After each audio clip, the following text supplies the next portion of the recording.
and welcome back to my channel. So for today's video, I thought it'd be fun to give you guys some more book recommendations. So let's get into it.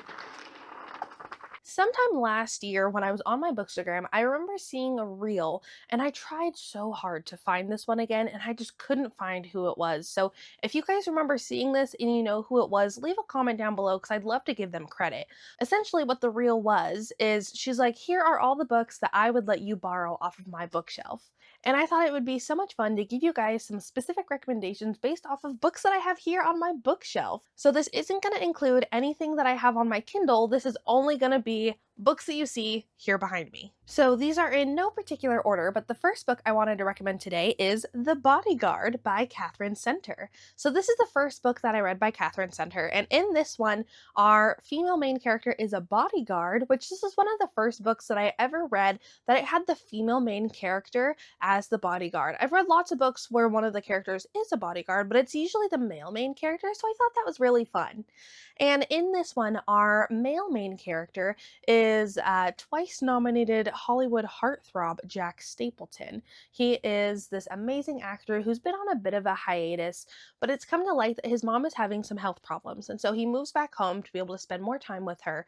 The only problem is Jack has a little bit of a stalker, but Jack doesn't want to stress out his mom anymore as she's focusing on her recovery. So instead of being honest with his family and telling them that Hannah is his bodyguard, he decides to go with this ruse that Hannah is his girlfriend. And while this wasn't quite a 5-star read for me, it was cute and super easy to read. It's also a closed door romance if you guys aren't a fan of spice in your romance books. Now, on the opposite side of the spectrum is a very spicy book, The Nanny. In this one, we're following Cassie, who's kind of going through it. She's lost her job, is at risk of being evicted, and she desperately needs a new job. And she's been slightly tempted to log back onto her OnlyFans, but she really does not want to go back there. But one afternoon, the perfect opportunity arrives, a live-in nanny position.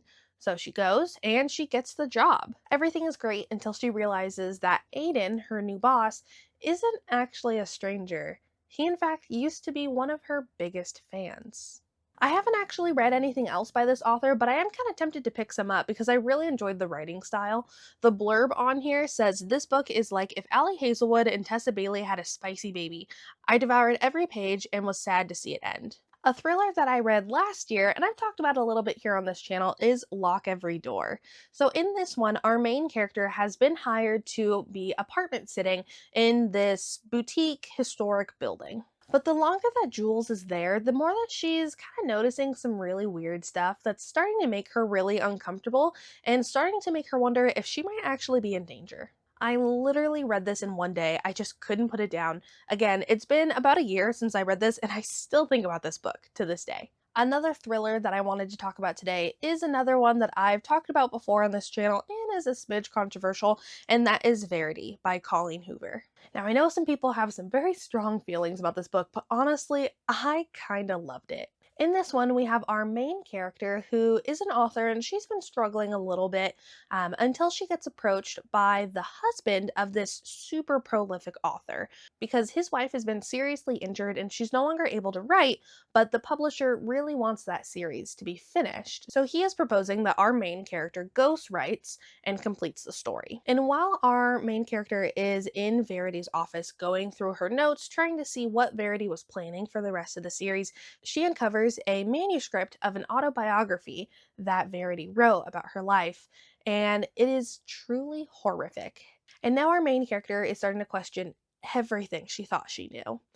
This was such a good book. It's been a couple years since I read this one, and this is another one that I still think about to this day. The final book that I wanted to talk about today is one that I read years and years and years ago, and that is Ashfall. This is a YA post-apocalyptic book, which I used to love post-apocalyptic books, and for some reason, I just don't really gravitate towards them anymore. In this one, we have Alex, who I believe he's in high school, and he is absolutely thrilled to be left home alone for the weekend while his family goes to see his uncle, who lives in like a cabin in the middle of the woods. Alex is super excited to do nothing that weekend except for play video games and eat junk food, but that is completely thrown off course when the supervolcano at Yellowstone explodes. Everything that Alex has ever known is completely thrown out the window as the world is covered in ash and everyone very quickly turns to violence. Alrighty, that is it for today's video. Thank you so much for being here. Let me know in the comments below if you guys would be interested in seeing a part 2 to this book. As you can see, I have plenty of other books that I could recommend. Or I could also do another version of this where I do recommendations solely based off of what's on my Kindle. Don't forget to subscribe. I post videos every single Wednesday, and I will see you guys next week. Bye.